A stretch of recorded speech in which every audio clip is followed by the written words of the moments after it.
Hello, and how's it going? Welcome back to another video. I'm a little bit closer this time, so please do not adjust your set. I am this handsome, just believe it.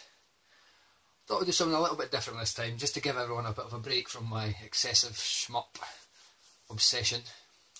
I thought I'd talk about one of my favourite consoles ever.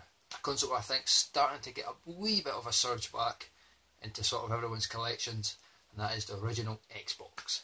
I think it's a fantastic system. Definitely in my top 3. So many great games. I have quite an extensive collection. Almost 500 games. Not going for a full set or anything like that. Just pick them up whenever I see them, and I love 95% of the games on the system. So what I thought I'd do is just split this video into 2. First one's just going to be some games that I enjoy playing on the system that are a little less known. People obviously talk about the Project Racing, what other games, like some of the great ones, and the Metal Slugs are great obviously on the Xbox, and Halos and whatnot. These ones are pretty common games, but they're just, people don't tend to talk about as much. And in my second video, I'm going to just talk about a couple of the rarer games that I've got. Not rare, because the Xbox doesn't really have many rare games, but certainly more uncommon to find games, but not expensive. So we'll start with these. First one, it's a game called Artemis. This is a game very similar to Skyrim. It's a first person sort of dungeon, not a dungeon crawler, but you go through sort of these underground. It's like a whole town that has been forced to live underground, and you play it from a first person point of view. It's a role playing game. You have a massive sack, and you can pick up loads of items. You basically can pick up everything you come across. Some things are useful, some things are not. There's weapons combat. I'm sure there's a few spells in that later on. Yeah, pretty sure there's a few spells. But it's a pretty good game. It is huge, and it's obviously not as good as Morrowind or things like that. But it's certainly worth picking up. It is an Xbox exclusive for those who are looking to pick up some exclusives for the Xbox. I know quite a few guys out there really like the idea of collecting all, I think it's 130 or something, Xbox exclusives. So there, that's for Talis, good game. Second one up is, I thought I'd talk about this game because it's very similar to what's happening at the moment with Destiny. Destiny has obviously gotten some bad reviews. I've not played it yet. I have heard from some reliable people that it's a good game. But like this game, which is Advent Rising. Now if you don't know about this game, this was planned sort of around the same time as Halo. It was meant to be a trilogy. It was a huge undertaking for the company. Majesco, I think they were the publishers, I could be wrong. But yeah, it was meant to be a trilogy, multi-million pound project, and it was an absolute flop. A lot of people complain that the frame rate is shocking on it. It started along like at 5 frames per second. I didn't find that problem with it. Certainly when there's a lot of action on screen, it does sort of slow down a little bit, like many games of this generation. But yeah, it's a game. It's basically Halo, but in the third person point of view, and it does have its problems, but I recommend giving it a try because it's a good game, it's a good story, and it's a shame that it wasn't able to progress into the trilogy that it was meant to be. Often with many of these games like this, the first games, Assassin's Creed's a great example. I thought the first Assassin's Creed game was terrible. It had its alright points, but it was incredibly boring, incredibly bland, and not a lot to happen. But look how fantastic the games have become. So it's a shame that the company basically went bankrupt after producing this game. But yeah, that's Advent Rising. I've tried to put these in alphabetical order, by the way. Next up is Curse, the Eye of Ias. This is a third-person perspective game similar to the Resident Evils, where you have a fixed camera and you walk around sort of mansions and tombs and whatnot. But it's more action oriented. There's not so much like scarce ammo and things like that, like in Resident Evil. But it's quite thrilling. It's quite an enjoyable game. It's not perfect. Don't get me wrong, it's certainly not Resident Evil standards, but it's unique. It's set in London, set in like the 1800s, I think it is, 1890, and yeah, so it's a mixture of Resident Evil, Tomb Raider, and that's about it really. But yeah, it's definitely worth picking up. It's good. A few scary moments in it. So that's The Curse. I had planned to do some gameplay footage in these videos, but I just can't be arsed today. Cannot be arsed. So if any of these games take your fancy, they're all on YouTube. Give them a look up. Next up is quite an expensive game. It is Castlevania, The Curse of Darkness. This Castlevania, obviously everyone knows the Castlevania games were terrible when they went into 3D. I'd say this one's probably the best of the bunch. This was the only one available for the Xbox. There was 3, I think, for the PS2. But yeah, if you've played Lord of Shadow and that, it's a similar idea. You tend to just go from room to room. It's more a hack and slash now as opposed to, not that the first one was, the first lot of games with platforming. But yeah, there's less jumping around and more hitting folk with big fucking swords. But it's pretty good. One problem with this is this game can be quite expensive. Well, expensive for an Xbox game, around £18 I think. But yeah, it's pretty good. So I'll give it a bash if you enjoy the Castlevania games. Next up is a game called Dark Watch. This is a fantastic first person shooter, very similar to sort of like an old Quake 3 sort of look about it, but it's set in the Wild West, and you play this guy here, Jericho, who is sort of like a demon hunter. He basically gets trapped in between worlds, and he has to make his way out. But it's a Wild West theme, but you get some fantastic weapons. You obviously get the standards like your shotguns and whatnot like that, but you get a couple of like devil bringing weapons. But yeah, it's really good. Doesn't outstay its welcome.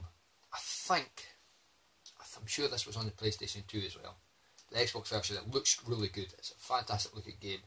Some of the colours are a little muddy, but yeah, it looks pretty impressive for its time. So that's Dark Watch. Grab that. Right, there was a couple Batman games. If I tell a lie, I'll talk about that in my next one. I'll talk about that in my next video. Next up is a game that was made by Sega, and it is Gun Valkyrie. The reason I always loved the Xbox was because to me it was the Dreamcast 2. When the Dreamcast died, I was gutted. I remember crying myself to sleep. So the Xbox, when Sega kind of announced games for all platforms, I felt like the Xbox got the best Sega sort of originals, and this was one of them. This was meant to be coming out on the Dreamcast, never came to light. But the only problem with this game is the controls, the dash button in the game that you have to use to outmaneuver the bad guys is set to the thumbsticks where you have to click them in to do a dash, and it doesn't really work. It would have been so much better if you could hold down a button and sort of just flick to the right thumbstick. But apart from that, it's a fantastic game. Again, not perfect, don't get me wrong, these aren't like, well, they are good games, they're not AAA titles, but definitely worth picking up. If you're a fan of Sega, it's got that lovely Sega look to it that all the Dreamcast games had. But yeah, Gun Valkyrie, really good game. I will quickly talk about fighting games on the Xbox. There are a few belters. The Xbox controller is not ideal for fighting games. It kind of sucks, and you can't really get a good arcade stick for the Xbox. You used to be able to buy a virtual stick, the same one as for the Sega Saturn. There was a company that produced them for the Xbox, but they were extremely rare. I've only ever seen one person with one, and they're very, very expensive if they do come up. So the best option for the fighting games is to get a PS2 arcade stick and get one of the converters to take it to the Xbox. But the games in question are SVC Chaos, Marvel vs Capcom 2, and The King of Fighters 2002. All these games are available on other platforms, and obviously they are not as good as the originals. That's obviously better on the Dreamcast, and these two are much better on the Neo Geo. But I was surprised these actually made it to the Xbox. It's because they are quite big franchises for other companies. Both King of Fighters and SVC Capcom Chaos is fantastic. If you're a fan of SNK games, if you're a fan of Capcom games, this has got a huge selection of characters. I think there's 20, 24 or something like that. So yeah, but obviously Marvel vs. Capcom, although it's not as good as the Dreamcast version, it's still a good game. It's probably got the largest selection of characters in any fighting game, apart from Marvel vs. Capcom 3. I think there's 55 or something you could pick from. But yeah, all really good games, and they could all be had for very, very cheap. Especially since I just saw, I think it was King Arthur picked this up not that long ago. Or was it Cyber Snake? I can't remember. Somebody picked this up anyway, and for the Neo Geo it's like 350 quid. So the fact you can pick it up for the Xbox for about £1.50, it's definitely worth giving it a bash. So that's 3 fantastic fighting games for you to have a look at. Next is a really good series, and I wish they'd make a new one of this, and it is Ortoge 1 and 2. This is a game similar to, I suppose it's Ninja Gaiden, but it's set in more a mythical world. You have to run around open world areas and you have to collect souls.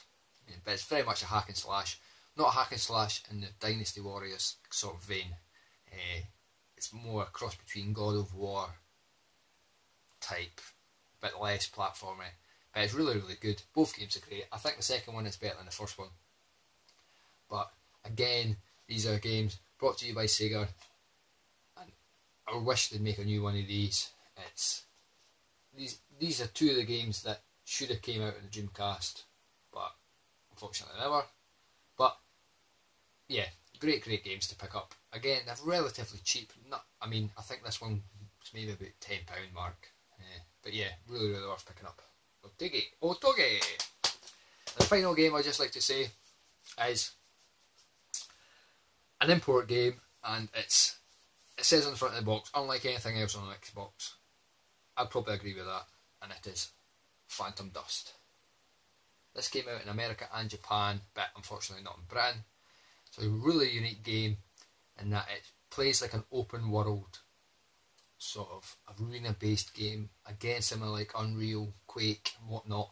It plays quite a lot like Outrigger on the Dreamcast.